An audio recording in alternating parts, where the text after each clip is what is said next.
Union public services commission నిర్వహించే CVL services 2022 తుది ఫలితాలలో తెలుగు రాష్ట్రాల అభ్యర్థులు సత్తా చాటారు.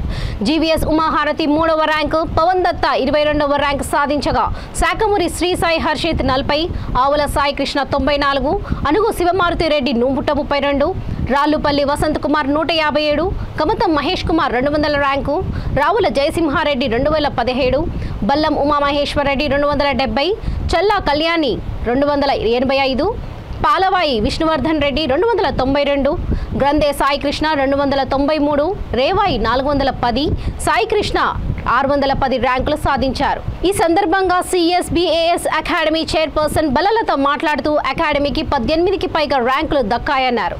అభ్యర్థుల కఠోర శ్రమ ఫలితంగా ఉన్నత ర్యాంకులు సాధించారని అన్నారు. 40th ర్యాంక్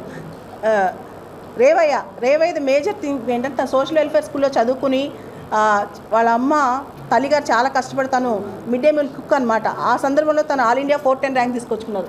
అదేవిధంగా సాయి కృష్ణారెడ్డి తను కూడా అంతే, రకరకాల ఆర్ట్స్ని ఫేస్ చేసి వాళ్ళు ఈ సంవత్సరం ఉన్నారు, ఫస్ట్ టైమర్స్ ఈ సంవత్సరం ఉన్నారు, ఎంతో కష్టపడి సివిల్ సర్వీసెస్ ఫస్ట్ ర్యాంక్లో కొట్టిన వాళ్ళు కూడా ఉన్నారు. మనకు అర్థమవుతుంది ఇది తెలుగు యువతకి ఆదర్శం అనమాట. మనం అనుకుంటాం జాబ్స్ చేద్దాము, లేకపోతే సాఫ్ట్వేర్ ఇంజనీర్గా సెటిల్ అవుదాము, ఐఏఎస్లు ఐపీఎస్ తెలుగు యువతకు వస్తాయా అని చెప్పి. కానీ ఇది కాదు, యువత అనుకుని ఏదైనా సాధించగలదు. ముఖ్యంగా తెలుగు యువత అనుకుంటే ఎంత దూరమైనా వెళ్ళగలదు అనమాట. సో పవన్ దత్తా తిరుపతి నుంచి వచ్చి తను అంత సామాన్యమైన కుటుంబంలో వాళ్ళ నాన్నగారు ఎల్ఐసీలు చేస్తారు, పెద్ద రిచ్ ఫ్యామిలీ అయితే కాదు, బట్ స్టిల్ తను ఇంత దూరం వచ్చాయంటే అది చాలా గొప్ప విషయం అని చెప్పొచ్చు. And all India 22nd rank first attempt అంటే అది మామూలు విషయం కూడా కాదు. అదేవిధంగా ఆశ్రిత్ అయితే ఫస్ట్ అటెంప్ట్ అసలు తనకి ఏ ర్యాంక్ వస్తుందని సర్టెనిటీ లేదు, కానీ వర్క్ చేసుకుంటూ వెళ్ళాడు. సో ఇటువంటి యువత ఒకటే అటెంప్ట్లో 22nd ర్యాంక్, 40th ర్యాంక్ ఇలాంటి తీసుకురావడం అనేది చాలా గర్వకారణం. అదే దిశగా మనకు తెలుగు రాష్ట్రాలకు సంబంధించి దాదాపు 50 మంది పాస్ అవడం జరిగింది civil services. 1st, 2nd, 3rd, 4th 4 ర్యాంకులు ఆడపిల్లలు సాధించడం ఉమెన్ ఎంపవర్మెంట్. యాక్చువల్గా అమ్మాయిల్ని బయటికి పంపించిన రోజులు ఇవి. ఇంకా కూడా డిగ్రీ అయిపోయిన తర్వాత పెళ్లి చేసేద్దామా, వాళ్ళు చిన్న జాబ్ చేసుకుని చాలనుకునే రోజుల్లో తల్లిదండ్రులు ఎంతో బాగా చదివించింది దూరం తీసుకొస్తున్నారు. ఈ సందర్భంగా చెప్పేది ఏంటంటే తెలుగు అమ్మాయి ఎప్పుడైతే టాప్ ర్యాంక్ వస్తుందో అది ఇంకా ఎక్కువ మంది తెలుగు అమ్మాయిలకి ప్రోత్సాహం అందిస్తుంది. మనకు చాలా విషయాల్లో జెండర్ ఈక్వాలిటీ తీసుకురాగలిగిన వాళ్ళు అవుతాం. తెలుగు కుటుంబాల్లో కూడా ఇలాంటి ప్రోత్సాహం రావాలి మనం చూస్తే. దాంతోపాటు పావర్టీ కానీ లేకపోతే తెలుగు మీడియం ఎడ్యుకేషన్ కానీ ఇవన్నీ కాదు.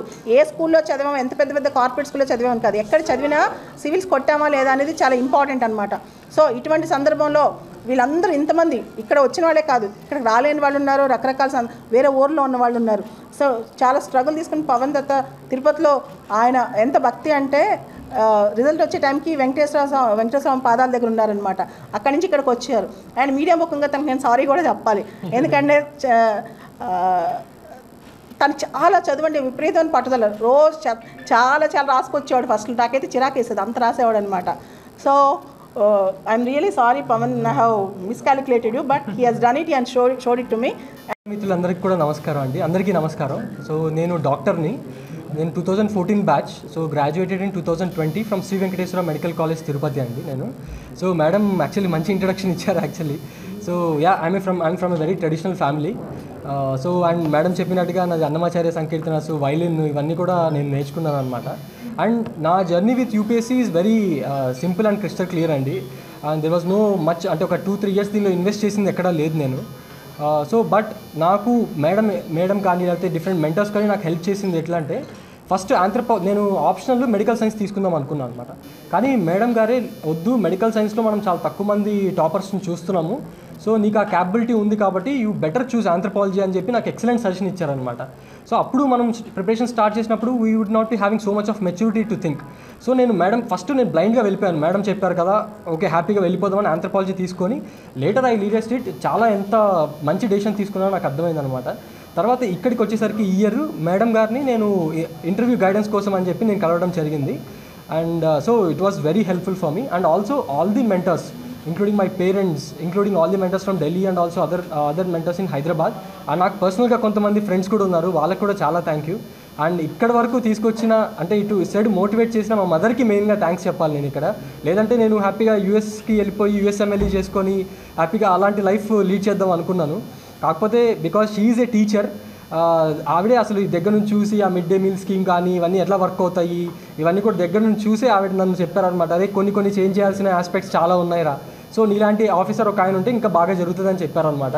So I really thank my mother and also my father. And finally నేను ఎంతో నమ్మే జంబుకేశ్వర్ అఖిలాండేశ్వరి అమ్మవారి వల్ల నేను ఇక్కడ ఉన్నాను. సో అమ్మవారికి ముఖ్యంగా థ్యాంక్స్ చెప్పుకుంటున్నాను. So I think this is from my side. Thank you. So Pavan Datta చాలా అద్భుతంగా పాటలు పాడతారు. ఇంటర్వ్యూలో కూడా అదే హాబీ. మన తరపున పవన్ దేవుడు పాట ఒకటి మంచిది, అన్నమాచార్య కీర్తన నాకు పాడి వినిపించావు కదా, అది పాడవా?